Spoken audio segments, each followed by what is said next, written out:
It says the hand, but we're not going to get to the whole hand. So whatever we get to today, I hope we get to the end. This lecture, which is the carpal tunnel, the area of interest of the wrist. We won't cover all the intrinsic hand muscles. There's 19. There's a few other things about hand function you can get to.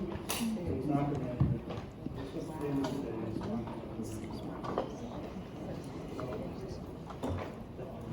Now, I'm going to go back and talk about the extensor retinaculum, or the band of connective tissue across the vascular wrist that allows tendons and extensions of the muscle to pass underneath that into the hand. You know where most of them go. Go back and review this finger flexion and dorsal expansion complex. So what is the dorsal side, and how does it all interact with long finger flexors? Go with the wrist as far as its ligaments and all the finger joints, and then the area of interest would be the carpal tunnel. So, as a reminder about blood supply, you got about 20 minutes out of me.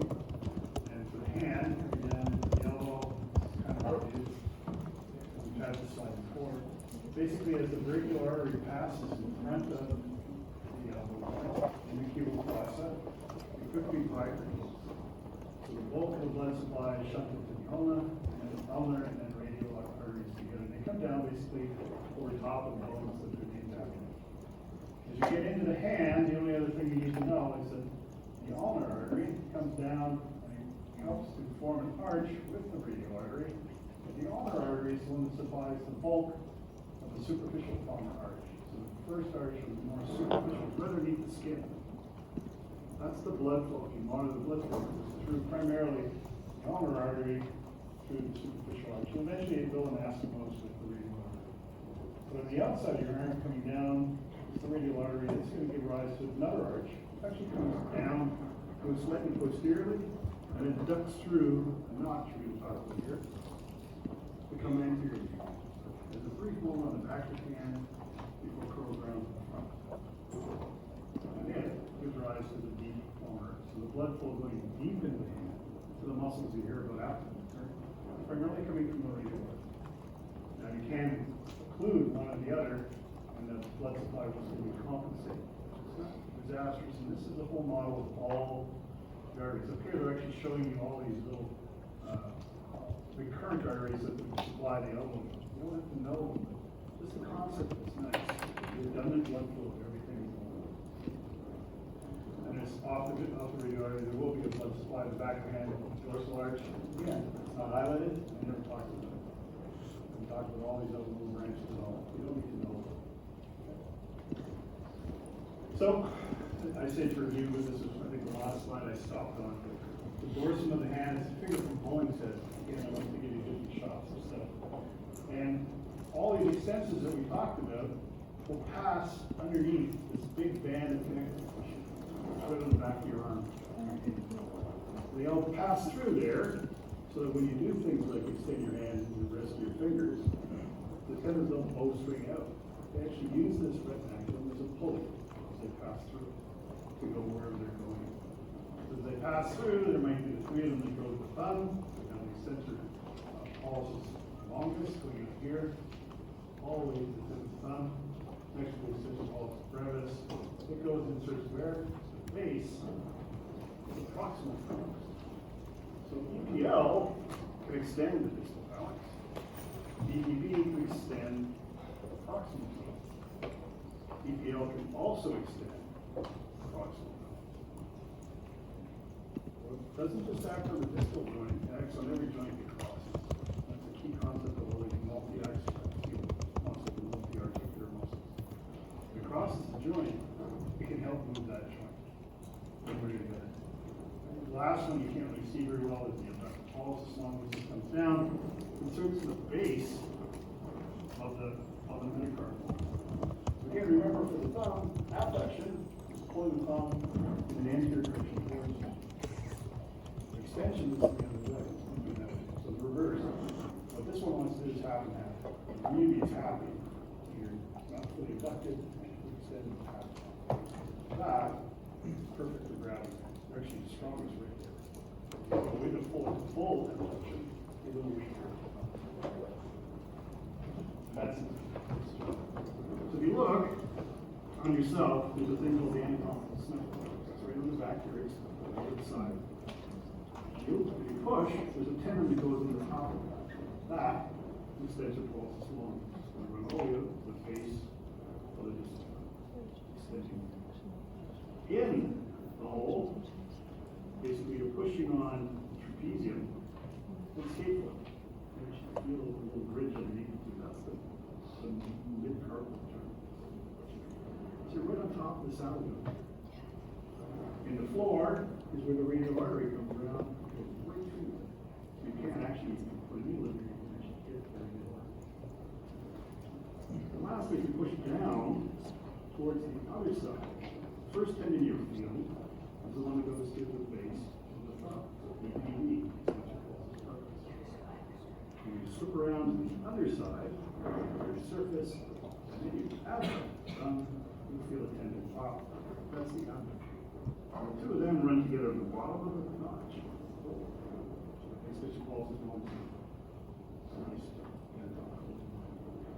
These are called outcropping muscles.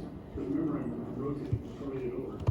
They kind of flare out like an offering where the other extension is running. So we call them outcropping muscles.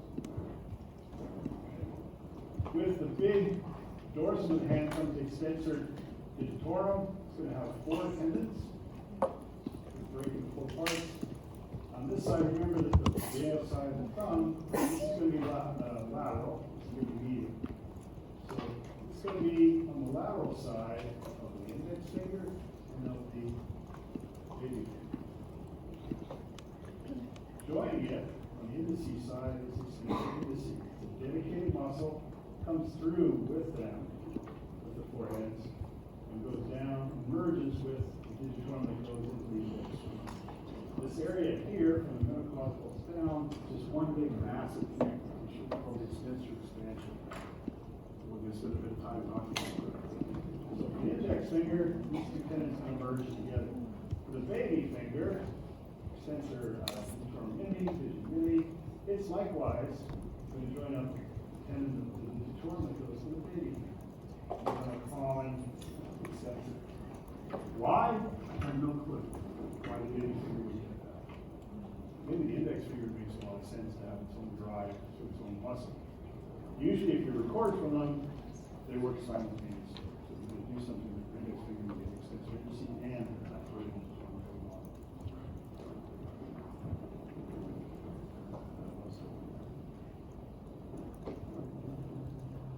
So this retinaculum, I'm going to come back to that in a second.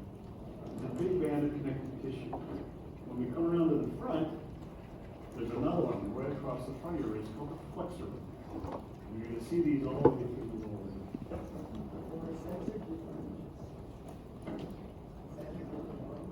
Yes, forehead.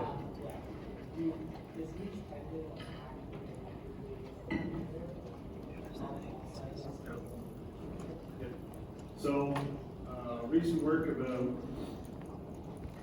10 years ago, University of Arizona, Andy Fuhan and Billy Keene, who's from Victoria, showed that the parts of the muscle are independently controlled. Although it's one muscle, it has 4 things.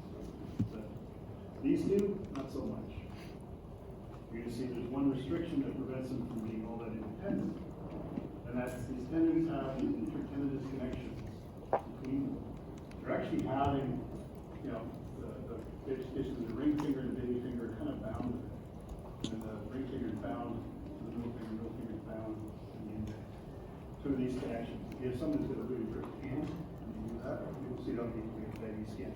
Tight skin, you can actually see these digitations. So they're going to restrict, to a certain extent, independent finger movement on extension. To highlight that, if you extend these 2 fingers, you can't fully flex that without really giving in and flexing everything. So you're not backing. In fact, if you're like that, middle finger down, so this would be superficialis. Out about there, if you keep these extended, you no longer can move. You wedge it in, you can't flex it, you can't extend it at all. And that's the problem with extensions, is they're over there, they're not all that independent. We're not really good at independent this, we're incredibly good at independent that. all the flexion. Essentially, you just hold it and drop it. Grab it. Okay? And these indentations sort of bind the thing together. There's a few other things that happen that make extensors less successful than they do. So, if you think of grip, there's power grip and there's precision grip. These top three, they involve more strength. Grabbing a bar, holding a heavy briefcase and go, more material in it, or maybe even grabbing a ball and squeezing hard. Doing anything, there are power grips. You gotta think about this. The whole idea of supination and pronation allows you to configure this hand any way you want, basically. Right? So it allows the hand to move around. And then you've got the independence of the hand. You can do this. Right? You can flex here to keep the metacarpal foundation extended. You can also grab something. But the big thing about the hand is you can tap it. Now you can grab it. Like a ball grab. So the mobility of the hand really creates a lot of this flexibility. You can also do things like precision grip. You have a finger pinch if you're going to pick up a pen or something. You can hold a pen or a pencil or nail if you're going to nail it. It's a slightly different configuration of the thumb and finger. What I like is the key grip. That's fantastic. Okay? The finger is flexed and the thumb comes inside of it. You can also rotate the thumb and oppose it directly. And if you didn't have this whole thumb motion, you wouldn't be able to do a lot of this stuff. So it's the thumb and it can go anywhere. So take some time. Have a glass of wine or beer and then just play with your hands. Oh my God, that's what I can do. Yeah. Is there any way to make the volume louder? It's really quiet back here. Louder? Yeah. Can you hear me? I can make it very loud. See, it's all, everything's broken. Are you starting to hear Better? Yeah. I'll try not to yell now. Okay, so there are these grips. And once you get to the 19 intrinsic hand muscles, you'll see how malleable and functional the hand is. Probably the most useful thing you've got. So this is the figure from Moore, and I point this out because there's a problem with it. This is the extensor retinaculum, and it's actually got a red line through it. So this is the cut they've given you. So it's above the wrist joint. So you still have a radius and all the articulation between the two of them. All the tendons as they pass underneath this thing will have a sheath.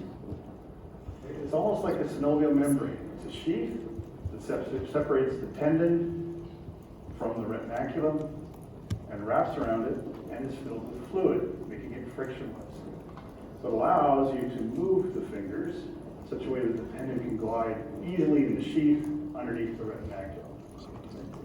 And they're grouped, they're bent, and they're color-coded nicely here. So on the outside, this would be where the abductor pollicis longus, extensor pollicis brevis would be. You shift up on top, the purple ones are the two extensor carpi radialis longus and brevis tendons. They come through together. And as they come through, they pass underneath extensor pollicis longus and insert. Again, remember it's the base of 2 and 3 metacarpals. So they have their own sheath. Digitorum passes through with the tendon of indice. So the extensor indice is underneath this and will come and meld with the first digitorum tendon. But all 5 come through together. The yellow one is the extensor pollicis longus. Again, it's the other side of this dorsal tubercle. Remember on the back the radius is a tubercle. That allows this extensor pollicis longus to crawl around there before it goes down and inserts into this distal thumb. That's why it's so strong. And that's why it's got a dedicated root through here. Right? It's very, very strong musculature. Blue would be the tendon for extensor digiti minimi. The problem is it has to somehow join up with the digitorum that goes to it. If you look at the figure, this one is wrong. It should be going over here and joining up with the extensor digiti minimi tendon. He's just got it going with the third component to the same finger, okay? Just drawn wrong. So as it passes through, it leaves this sheath and joins the digit ignitum below here and molds together. If you look on the previous image of the dorsal expansion up here, he's got it right. So there goes 1, 2, 3, 4. Here comes 4, and what does it join up with? Extensor digit ignitum, and then goes into the leading finger. So that's drawn correctly. Unfortunately, this one has a mistake to it. And lastly is the ulnaris. Okay? So the extensor carpi ulnaris is on the outside in its own channel, attached to the base of 5, so we can extend and ulnar deviate the hand. So this is the retinaculum. If you remember, when we talked about the fingers, the way profundus and superficialis work is, remember, superficialis is the intermediate layer, and profundus is a part of the deep layer. So the only way profundus can get to its home, which is to attach to the distal phalanx, is to pass through a split, right here, of superficialis. So as the superficialis comes down, it sort of separates and then attaches on either side of the intermediate phalanx, so the middle one, and profundus would run right underneath that. That's nice. So it allows profundus to flex the distal phalanx. It'll also flex the middle one, the metacarpophalangeal joint. It will also flex the wrist. It'll have nothing to do with the shoulder or the elbow, or the shoulder, or the elbow, because it isn't attached there. Superficialis does. So superficialis is the one that can do, if you hold your finger straight, can do that, right? It can wiggle. Can't do anything with the distal phalanx, but it can move the intermediate one and the proximal one. So that's superficialis. It'll also help the metacarpophalangeal joint and the wrist, and it's from the common flexor organ. So it's an elbow flexor. So multi-articular, you gotta remember that. Binding these two tendons together indirectly are these things called venculums or vincula. There's a long one and a short one. They basically help to tie the two together. They don't restrict them from sliding around on each other, but they help to hold them together and work together. So when you do grab something, and you grab it hard, they uniformly help to flex all the finger joints and the metacarpophalangeal joint as you grab it. So for a forceful grab, using both these suckers, you're using them both pretty hard. I'll come back to that image in a second. If we think of the finger joints and this dorsal expansion a little more, this is an anterior surface one. So from the anterior bottom, this would be the bottom of your fingers if you wish. At the metacarpal phalangeal joint, so your knuckle joint, on the bottom are these little plates called palmar plates. They're all the way up. There's 2 on each of the interphalangeal joints as well. They're thickenings of the capsule. So each one of these phalangeal joints and metacarpal joint has a big thick capsule around it. But the bottom part is called a palmar ligament, or sometimes they'll refer to it as a palmar plate. It's a thickening. It helps you prevent those things from popping apart, basically. On the lateral side, the joints, you'll see it again in another image, the joints themselves, if you think of the interphalangeal joints, they have collateral ligaments on either side. So the thickening of the capsule on either side is a good picture of your Moore 6 coming up. Basically help to stabilize that joint from being moved in either what's called valgus or varus direction, laterally or medially, straight in the joint. So they help to enforce it. They are intrinsic ligaments, meaning they're just thickenings of the capsule. Okay? The capsule is really enforced in that direction. You don't really want to force it too much in the plantar flexion or flexor extension direction, because that would then limit the motion. So these plates have to be there and thick, but they also have to allow motion into flexion, and they do. I'll come back to this stuff in a second. But if you think about it, that's the digitorum coming down. It's going to form a big band of connective tissue. So all of a sudden now, once you pass the knuckle, there is no independent tendon, there's only one. Okay? If it's the index finger or the baby finger, those 2 muscles have now merged their tendons together into a single band. So this is the dorsum of the finger, but what happens is as the band comes down, it separates into what's called a central or median band. Now where does that attach? Well, it attaches to the proximal part of the second phalanx. And then the 2 lateral bands split and they attach to the distal phalanx. Kind of reminiscent of what we had with digitorum superficialis and digitorum profundus, right? Same idea, slightly different design. What that means is any kind of tension through here is going to try and extend the middle phalanx, but likewise the distal phalanx. So in this design, you now lost some independent control of being able to just extend here. Just extending the distal phalanx is really hard. It's really hard to do if that's all you're trying to do. And that's because the whole system is designed to work together to hold the hand. Very different on the flexor side where you can actually control independent figures quite nicely. Okay? So this is this dorsal expansion. I can come back to it in a second. Here's another picture showing you how the digitorum would come in. And right over top of the metacarpal phalangeal joint, it becomes really thick. The joint capsule is really thick over your knuckles, way thicker than over the finger joints. And there's a lot of connective tissue there. This is called the hood. It basically looks like a big extension of connective tissue. And the tendon is going to run right into it and become this extensor expansion. It's going to carry on down and attach these two bands, either there or the central lateral bands are there.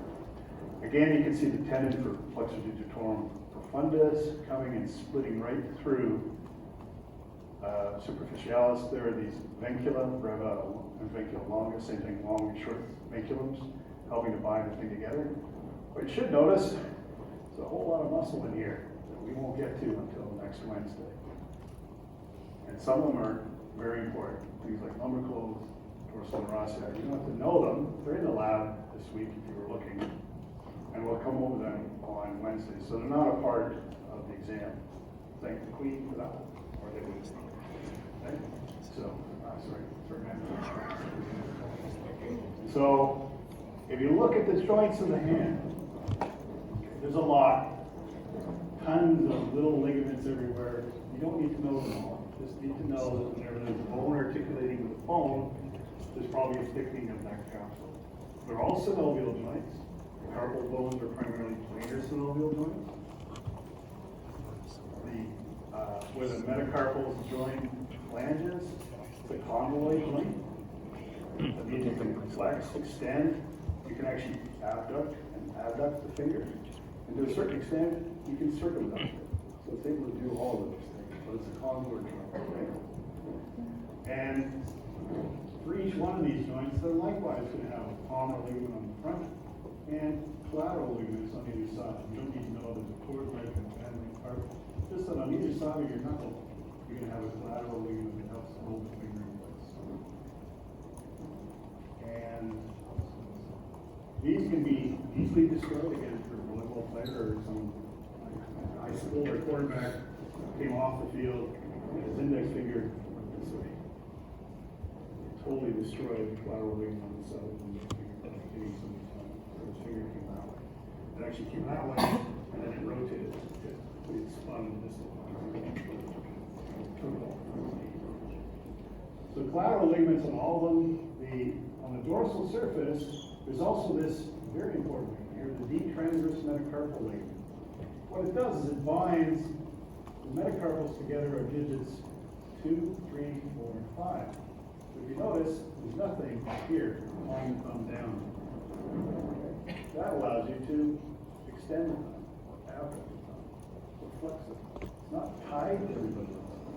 If you notice, you can't separate the metacarpal heads from the other fingers. That's because they're bound together by this one. In fact, 1 and 2 are heavily bound together. 2 and 3 are not so tightly bound together. And this part of the transverse ligament is quite loose. So if you look at your hand, I'm getting ahead of myself, why not? Your hand's not always flat. You make a fist. Look how much movement you have. So you can take him and move him all over the place. The third one a bit. 1 and 2, it's really hard to separate those two. But because you can do this, you can make an arch. And it's partially due to the fact that these ligaments, this ligament is progressively weaker and weaker, or thinner and thinner as you go up. Allows a little more movement in this direction, in the anterior direction. It doesn't or shouldn't allow you to separate. You don't want your baby figure always to fly.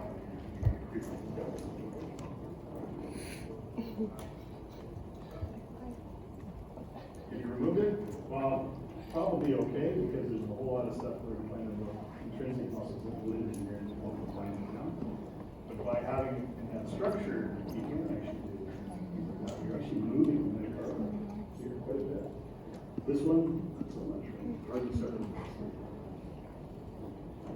When it comes to all these ligaments in the carpal region or carpal to metacarpal, basically there are collateral ones on everything, and there are other ones called interossei, which is bind them all together. You don't really need to know the ones I want you to know, are the ones that are tied to the wrist.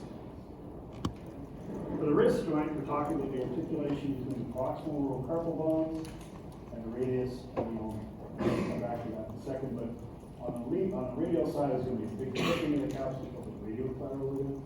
On the other side, the medial side is going to be the ulnar collateral ligament. So this is an image from Moore 6, again showing you this idea of how the tendon would come in, go into an extensor expansion, and cover over the metacarpal or the hood. And as it comes down, he calls them lateral and median bands rather than central lateral bands. So the median band goes down midline and it sits in the middle phalanx, and the lateral bands go around and insert on the distal phalanx. So this whole thing is designed to work in unison on extension. It's hard to just extend it and do it, but this finger there, you have to get the sheet. Support the finger direction to these fingers. Hard to do that. There is one design here that he spends, it's only a paragraph and more, but it's really well worded. There are these ligaments called retinacular ligaments on the side. So they're not like the collateral, they actually span multiple joints. So stay with me on this one. We'll come back to that one. Basically, the retinacular ligament has an oblique and transverse part. And if you notice, part of it is passing anterior to the interphalangeal joint, the posterior to the distal. So on this side, you contract it, so you want to extend the distal phalanx. What's it also going to want to do? Help to extend this. So the idea here between the way this is laid down is if you're trying to flex with FTP, so flexion digitorum fundus, just trying to flex the distal phalanx, you're going to pull on the sleeve by stretching it. The pull here causing the middle one also to flex. And it's also getting helped by FTS. All you have to do is start to try and flex the distal phalanx, and everybody wants to flex. Partially because of the If, on the other hand, you want extension digitorum to come in into the expansion and extend your finger at the metacarpal phalangeal joint, and what happens is it's going to also want to extend the interphalangeal joint, and it's going to want to extend the distal joint. So the ligament helps you to start flexing distally and proximally, or extend everything from the metacarpal joint up. And so again, another reason how this thing is not allowed to really have independent extension. It's not built like it. We're not built to worry about extension paths. We're built to use extension to hold the hand so we can do things with the flexors. That's exactly how this is made. The difference is with the thumb. Thumb has 3 long muscles that go in and help you extend or abduct. And you're going to find out there's a whole lot of dedicated. That was even louder than my hands. The thumb. So the thumb can have a lot more control on extension than the fingers can. Question up here. Oh, sorry, we can only hear you. There's a lot of feedback. What? We can only hear you, can't hear you. You can barely hear me? Can you hear me now? I think from the shirt, you're hearing a lot of. Take it off. Well, you hear that? No, it's Did you hear that? More speaking thing.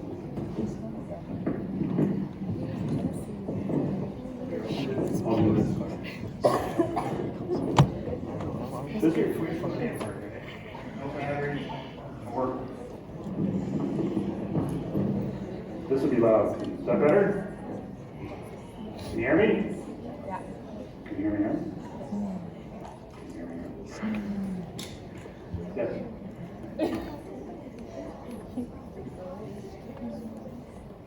Yep, so we're going to cover these guys and how they play into this whole task after the midterm. Okay, you don't have to worry about it. You'll come back and see this figure again. Basically, the retinacular ligaments help you flex the fingers in unison or extend all the joints in unison. The wrist. So this is an important joint. It's the interaction between the end of the radius and the proximal row, 3 of the bones in the proximal row of your carpals. And there's a disc in here. So there's a big fibrocartilaginous disc that runs from the styling process of the ulna and attaches to the medial edge of the radius. So it separates the ulna from the carpal bones. So the 3 carpal bones, scaphoid, lunate, and tricutrem, they are going to interact with the joint. Tricutrem very rarely ever sees the actual radius. It's usually only interacting with the disc. To get it to see the radius, you actually fully have to ulnar deviate the hand. You do that, probably tricutrem is starting to nibble in about here. So it's primarily the scaphoid and the lunate interaction with the radius and then the disc, which is for most movements what happens. You flex, extend in a normal anatomical position. You'd be radially deviating. When you radially deviate, you're actually bringing more of the scaphoid in touch with the radius and moving the lunate to the edge over here. So there's a disc in here that separates it. And this whole thing is a synovial joint. So there's a synovial joint between the radius and the disc and the proximal row, and then there's a continuation of the synovial joint that's actually the inferior or distal radioulnar joint. Remember, that's the articulation between the ulna and the radius that allows you to pronate and supinate the whole thing. So it's a complex interaction, but very, very important for the joint. And simplifying the ligaments, the only thing I need you to know is the ulnar and the radial collateral, which were on the previous slide, basically enforce and support that joint laterally. There are thin ones on the anterior and posterior surface, but really what's the stability of the wrist and flexion and extension is all the muscles on either side of it instead. There's going to be a mid-carpal joint. Okay, this allows the proximal row and the distal row to kind of move on each other. More important maybe for radial deviation. To some extent, there's more movement there, not so much with ulnar deviation. But they can, and people do talk about this joint having a bit of mobility, and you don't want too much. There are joints in between the individual carpal bones, but then there's also going to be joints between the carpal bones and the metacarpals, especially the one here, right?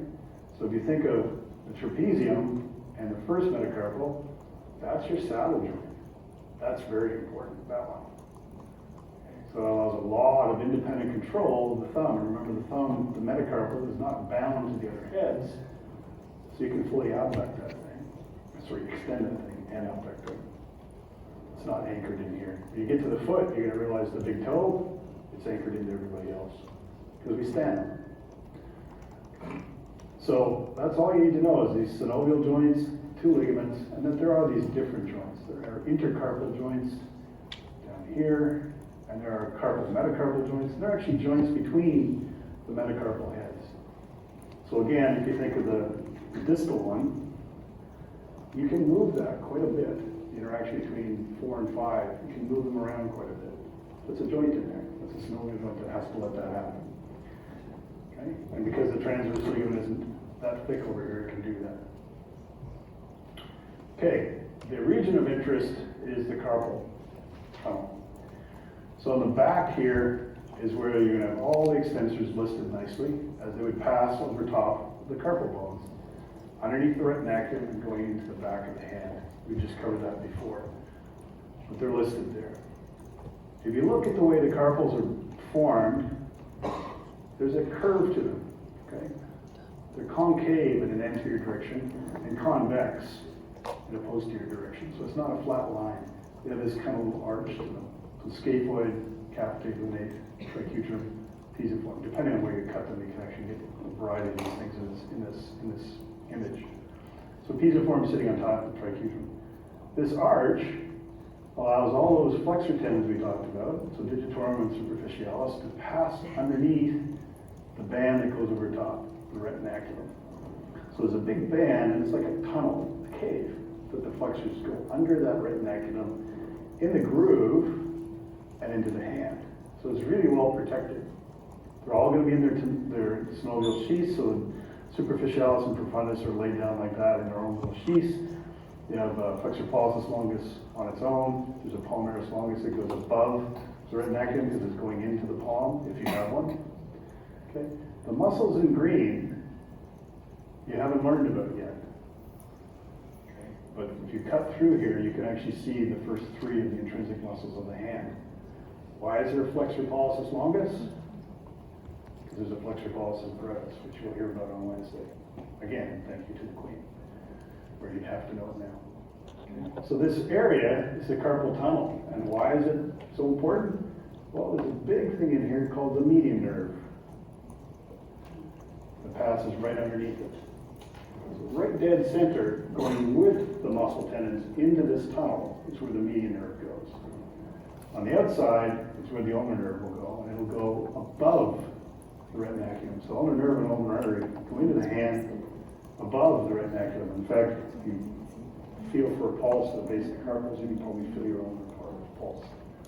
So it goes in, goes whipping by the pisiform bone into the hand. So it doesn't actually go through this carpal tunnel. The median nerve does.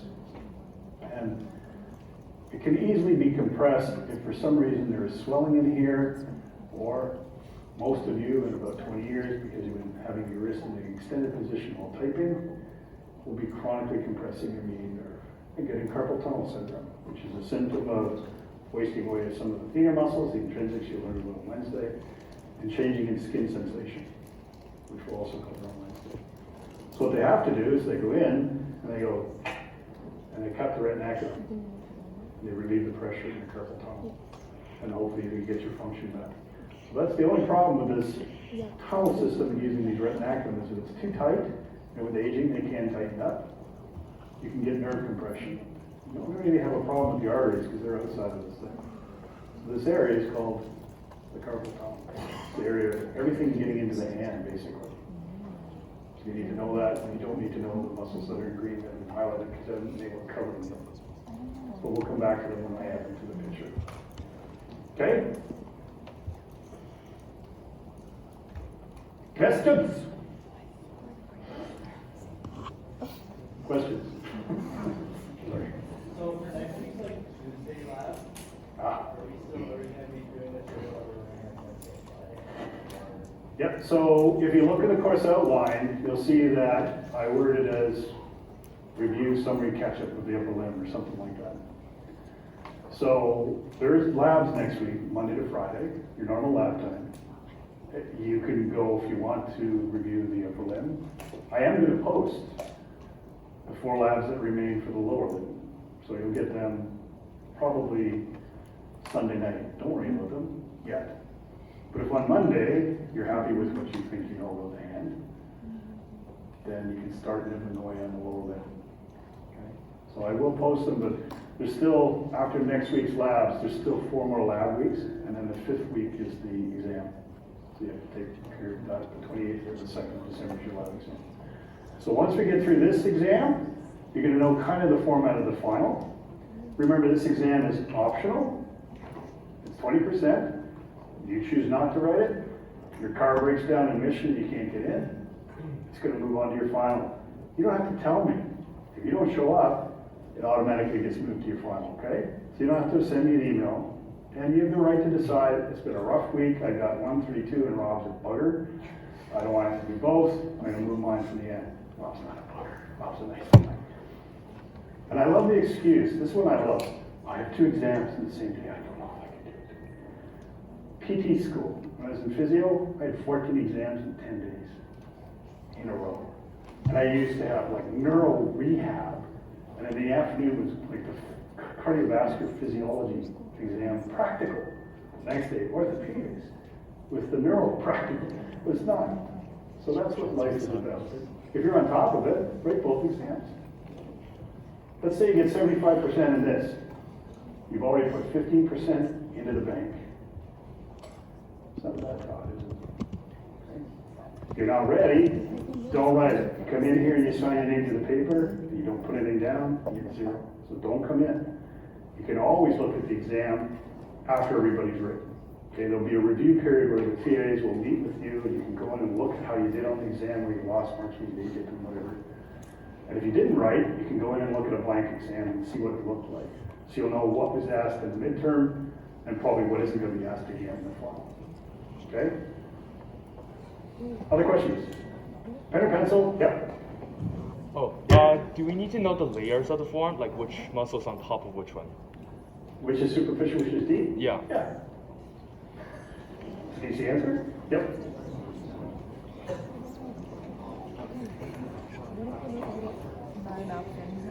It's the same question won't be asked, the same content will be asked. Different. And especially if you've got practice. Again, he's the guide. Where is it easier to ask me a question about this? Here, in a written format? Or in a practical exam where I can put the thing in front of you and ask you? So that's how I think of it. Yep, there's a question.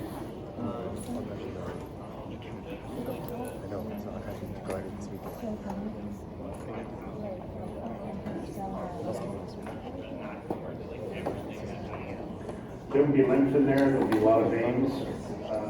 So there's other stuff. But the main thing is the median nerve, and it has to fit in with all these tendons that are going like that. Right? See one of these. So when you come, hopefully they're out by 10:02. When you come in, I want your computer and your phone off, preferably if you can.